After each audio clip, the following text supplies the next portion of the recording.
Hello दोस्तों, आज B are Ambedkar के जीवन के बारे में चर्चा करने वाले हैं, जो कि आपको पता होना चाहिए। भीमराव अंबेडकर का जन्म मध्य प्रदेश के इंदौर शहर में स्थित महू में हुआ था, जिसका नाम आज बदलकर डॉक्टर अंबेडकर नगर रख दिया गया था। डॉक्टर भीमराव अंबेडकर जी का जन्म 14 अप्रैल 1891 में हुआ था। डॉक्टर भीमराव अंबेडकर जाति से दलित थे। उनकी जाति को अछूत जाति माना जाता था, इसलिए उनका बचपन बहुत ही मुश्किलों में व्यतीत हुआ था। बाबा साहेब अम्बेडकर सहित सभी निम्न जाति के लोगों को सामाजिक बहिष्कार, अपमान और भेदभाव का सामना करना पड़ता था। आइए और इस ब्लॉग में विस्तार से जानते हैं बाबा साहेब अम्बेडकर का बचपन। डॉक्टर भीमराव अंबेडकर और उनके पिता मुंबई शहर के एक ऐसे मकान में रहने गए जहां एक ही कमरे में पहले से बेहद गरीब लोग रहते थे, इसलिए दोनों के एक साथ सोने की व्यवस्था नहीं थी। तो बाबा साहेब अम्बेडकर और उनके पिता बारी बारी से सोया करते थे। जब उनके पिता सोते थे तो डॉक्टर भीमराव अंबेडकर दीपक की हल्की सी रोशनी में पढ़ते थे। भीमराव अंबेडकर संस्कृत पढ़ने के इच्छुक थे, परंतु छुआछूत की प्रथा के अनुसार और निम्न जाति के होने के कारण वे संस्कृत नहीं पढ़ सकते थे। परंतु ऐसी विडंबना थी कि विदेशी लोग संस्कृत पढ़ सकते थे।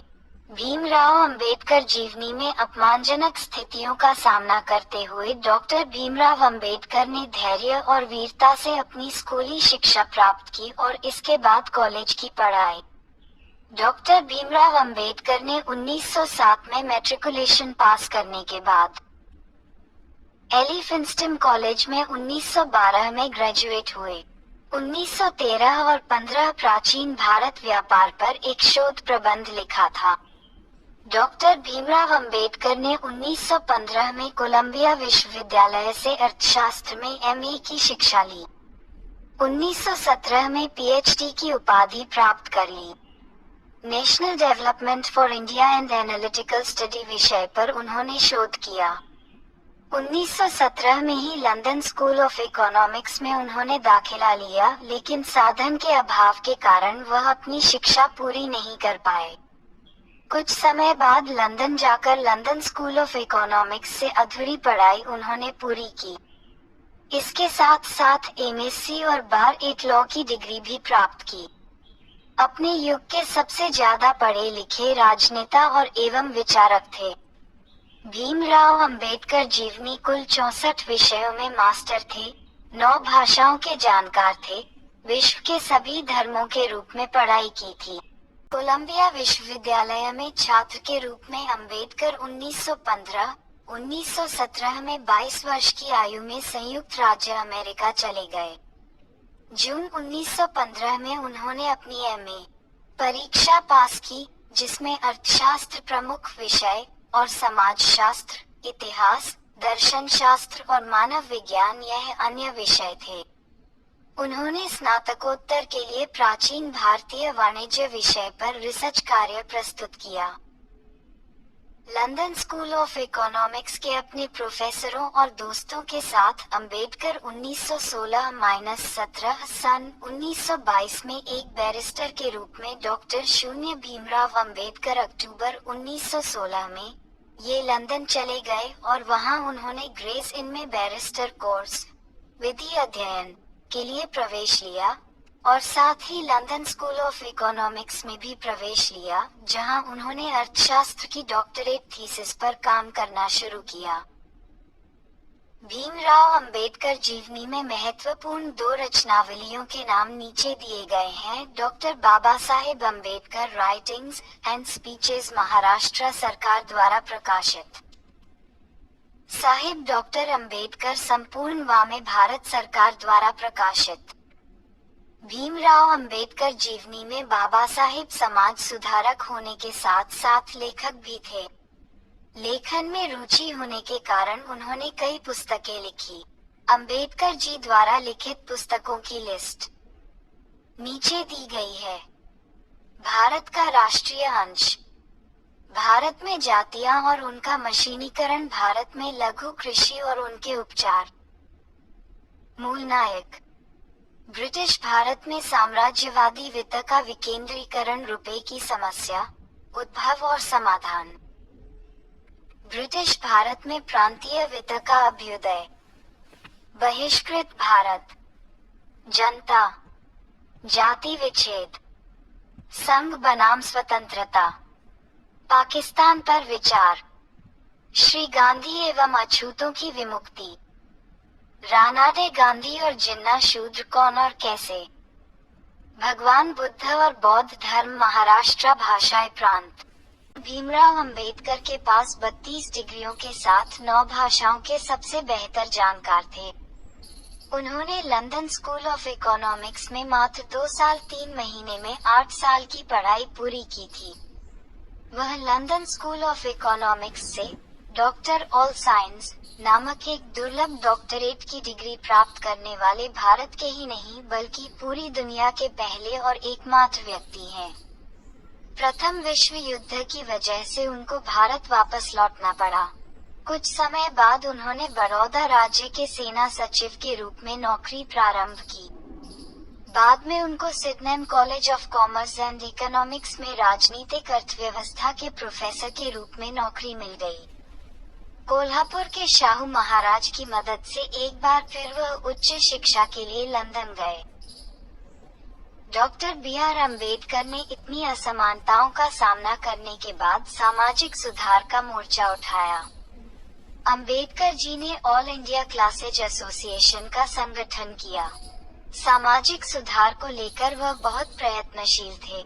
ब्राह्मणों द्वारा छुआछूत की प्रथा को मानना, मंदिरों में प्रवेश न करने देना, दलितों से भेदभाव, शिक्षकों द्वारा भेदभाव आदि सामाजिक सुधार करने का प्रयत्न किया। परंतु विदेशी शासन काल होने कारण ये ज्यादा सफल नहीं हो पाया। विदेशी शासकों को ये डर था कि यदि यह लोग एक हो जाएंगे तो परंपरावादी और रूढ़िवादी वर्ग उनका विरोधी हो जाएगा।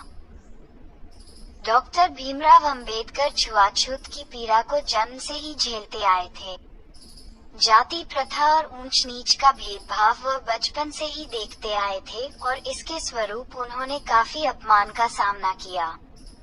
डॉक्टर भीमराव अंबेडकर ने छुआछूत के विरुद्ध संघर्ष किया और इसके जरिए वे निम्न जाति वालों को छुआछूत की प्रथा से मुक्ति दिलाना चाहते थे और समाज में बराबर का दर्जा दिलाना चाहते थे। 1920 के दशक में मुंबई में डॉक्टर भीमराव अंबेडकर ने अपने भाषण में ये साफ साफ कहा था कि जहां मेरे व्यक्तिगत हित और देश हित में टकराव होगा वहां पर मैं देश के हित को प्राथमिकता दूंगा, परंतु जहां दलित जातियों के हित और देश के हित में टकराव होगा वहां मैं दलित जातियों को प्राथमिकता दूंगा। वे दलित वर्ग के लिए मसीहा के रूप में सामने आए जिन्होंने अपने अंतिम क्षण तक दलितों को सम्मान दिलाने के लिए संघर्ष किया। सन 1927 में अछूतों को लेने के लिए एक सत्याग्रह का नेतृत्व किया और सन 1937 में मुंबई में उच्च न्यायालय में मुकदमा जीत लिया। सन 1932 में पुणे समझौते में गांधी और अंबेडकर आपसी विचार विमर्श के बाद एक मार्गदर्शन पर सहमत हुए। वर्ष 1945 में अंबेडकर ने हरिजनों का पक्ष लेने के लिए महात्मा गांधी के दावे को चुनौती दी और what Congress and Gandhi have done to the unreachables सन 1945 नामक लेख लिखा। सन 1947 अंबेडकर भारत सरकार के कानून मंत्री बने। डॉक्टर भीमराव अंबेडकर गांधी जी और कांग्रेस के उग्र आलोचक हैं। 1932 में ग्राम पंचायत बिल पर मुंबई की विधानसभा में बोलते हुए अंबेडकर जी ने कहा, बहुतों ने ग्राम पंचायतों की प्राचीन व्यवस्था की बहुत प्रशंसा की है। कुछ लोगों ने उन्हें ग्रामीण प्रजातंत्र कहा है। इन देहाती प्रजातंत्रों का गुण जो भी हो, मुझे ये कहने में जरा भी दुविधा नहीं है कि वे भारत में सार्वजनिक जीवन के लिए अभिशाप हैं। यदि भारत राष्ट्रवाद उत्पन्न करने में सफल नहीं हुआ, यदि भारत राष्ट्रीय भावना के निर्माण में सफल नहीं हुआ, तो इसका मुख्य कारण मेरी समझ में ग्राम व्यवस्था का अस्तित्व है। 1936 में बाबा साहेब जी ने स्वतंत्र मजदूर पार्टी का गठन किया था। 1937 के केंद्रीय विधानसभा चुनाव में उनकी पार्टी को 15 सीट की जीत मिली। अंबेडकर जी अपनी इस पार्टी को all India schedule caste party में बदल दिया। इस पार्टी के साथ वे 1946 में संविधान सभा के चुनाव में खड़े हुए, लेकिन उनकी इस पार्टी का चुनाव में बहुत ही खराब प्रदर्शन रहा। कांग्रेस व महात्मा गांधी ने अछूते लोगों को हरिजन नाम दिया, जिससे सब लोग उन्हें हरिजन ही बोलने लगे, लेकिन अंबेडकर जी को ये बिल्कुल पसंद नहीं आया और उन्होंने उस बात का विरोध किया था। उनका कहना था अछूते लोग भी हमारे समाज का एक हिस्सा है, वे भी बाकी लोगों की तरह आम व्यक्ति ही हैं। अंबेडकर जी को रक्षा सलाहकार कमेटी में रखा गया व वायसराय एग्जीक्यूटिव परिषद उन्हें लेबर का मंत्री बनाया गया था। बाबा साहेब आजाद भारत के पहले लॉ मंत्री भी बने थे। बाबा साहेब अंबेडकर को अपने महान कार्यों के चलते कई पुरस्कार भी मिले थे, जो इस प्रकार हैं। डॉक्टर भीमराव अंबेडकर जी की स्मारक दिल्ली स्थित उनके घर 26 अलीपुर रोड में स्थापित की गई है। अंबेडकर जयंती पर सार्वजनिक अवकाश रखा जाता है। 1990 में उन्हें मरणोपरांत भारत के सर्वोच्च नागरिक सम्मान भारत रत्न से सम्मानित किया गया है। कई सार्वजनिक संस्थान का नाम उनके सम्मान में उनके नाम पर रखा गया है, जैसे कि हैदराबाद, आंध्र प्रदेश का डॉक्टर अंबेडकर मुक्त विश्वविद्यालय, BR अंबेडकर बिहार विश्वविद्यालय मुजफ्फरपुर। डॉक्टर बाबा साहेब अंबेडकर अंतर्राष्ट्रीय हवाई अड्डा नागपुर में है, जो पहले सोनेगांव हवाई अड्डे के नाम से जाना जाता था। अंबेडकर का एक बड़ा आधिकारिक चित्र भारतीय संसद भवन में प्रदर्शित किया गया है। डॉक्टर भीमराव अंबेडकर सन 1948 से मधुमेह, डायबिटीज से पीड़ित थे और वह 1954 तक बहुत बीमार रहे थे। 3 दिसंबर 1956 को डॉक्टर भीमराव अंबेडकर ने अपनी अंतिम पांडुलिपि बुद्ध और धम्मा उनके को पूरा किया और 6 दिसंबर 1956 को अपने घर दिल्ली में अपनी अंतिम सांस ली थी। बाबा साहेब का अंतिम संस्कार चौपाटी समुद्र तट पर बौद्ध शैली में किया गया। इस दिन से अंबेडकर जयंती पर सार्वजनिक अवकाश रखा जाता है। भीमराव अंबेडकर जीवनी अगर आज होते तो समाज में क्या क्या बदलाव ला सकते थे। पॉइंट्स कुछ इस प्रकार हैं। आरक्षण पर शुरू से ही अपनी नजर रखते। इसके साथ ही आरक्षण नीति में कुछ बुनियादी बदलाव उनकी मांग होती। वे दूसरी पीढ़ी को आरक्षण का फायदा कतई भी नहीं लेने देते, क्योंकि अब ये जरूरत नहीं, बेजा फायदा था। आरक्षित कोटे से एक अवसर पाने वाले दलित परिवार बेहतर आर्थिक और शैक्षणिक स्तर हासिल कर चुके थे। बाबा साहेब इसे सामान्य वर्ग में आना ही मानते थे। गरीबी सिर्फ दलितों में नहीं थी, गांवों में लाखों परिवार भी उसी लंबी गुलामी की पैदाइश थे। इसके अलावा भूमिहीन, गरीब और मजदूरी पर आश्रित है। अगर बाबा साहेब होते तो इसको नजरअंदाज कर ही नहीं सकते थे। वे पहले शख्स होते जो 20 साल बाद आर्थिक आधार पर सबका साथ, सबका विकास चाहते। तब ऊंची जाति के उपेक्षित और प्रतिभाशाली लोग भी सिर्फ उन्हीं की शरण में जाते और वे ही सर्वोत्तम न्यायसंगत रास्ता निकालते। वे अनुसूचित जाति, जनजाति के नौकरी प्राप्त अफसर कर्मचारियों के संगठन बनाए जाने के खुलकर खिलाफ होते। वे कहते आरक्षितों के संगठन बनाकर आरक्षण को राजनीतिक ढाल मत बनाए, वरना हम दिशा भटक जाएंगे। आप मजबूत हो गए हैं तो दूसरे कमजोरों की सहायता कीजिए। बाबा साहेब अंबेडकर के बारे में रोचक तथ्य। भारत के झंडे पर अशोक चक्र लगवाने वाले डॉक्टर बाबा साहेब भीमराव अंबेडकर ही थे। डॉक्टर भीमराव अंबेडकर लगभग 9 भाषाओं को जानते थे। भीमराव अंबेडकर ने 21 साल की उम्र तक लगभग सभी धर्मों की पढ़ाई कर ली थी।